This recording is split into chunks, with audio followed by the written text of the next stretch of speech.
Progress. By its literal definition, it somehow fits within a sentence, using elusive and loaded terms like betterment and development. What does that mean? Progress to each and every one of us is much more complex. It's a puzzle that we're trying to piece together today. Through the lens of what I learned in Australia, progress for a sustainable future has to be expansive and consider all aspects of the quadruple bottom line.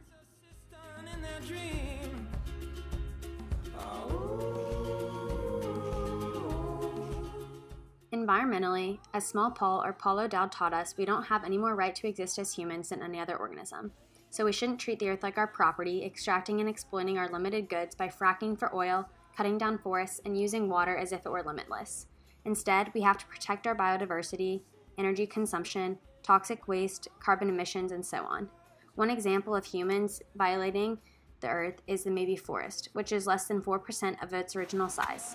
Now, choppy farmlands replace dense forests that were once home to countless species like the rare Lumholtz tree kangaroo. Driving to my farmstay, I saw diagonal roads chopping up what used to be home to many species.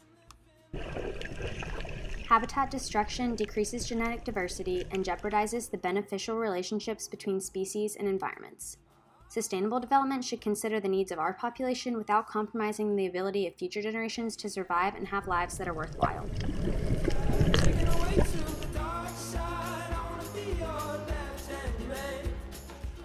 Socially, egalitarian health and well-being is key. All over the world, though, Indigenous populations receive a health gap disparity of lower life expectancies, increased mortality, addictions, and stillbirths. In Australia, there's an incredible 17-year life expectancy difference between Aboriginals and whites. As Silvio Gerardo taught us, though, this is mostly due to preventable cardiovascular diseases. If diet and regular activity were managed, cardiovascular disease prevalence would decline. This awareness, though, isn't as available to the Indigenous, who are heavily discriminated against via institutionalized racism, and they don't receive equal health education. Sustainable progress looks a lot like the Yelamuka Health Service in Yarrabah. Here, local service is provided where everyone knows everyone.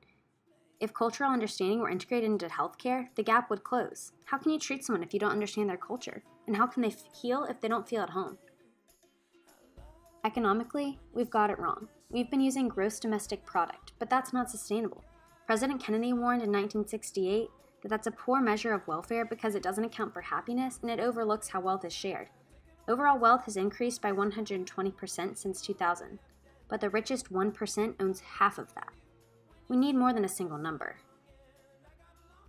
Ethically, the final factor is just how we balance the previous three considerations. It's how we puzzle together the complex web of sustainable progress through our lenses of culture, value, and what matters. After studying abroad, I know not to fixate on any single piece of progress, but instead take a step back and consider that bigger picture of development.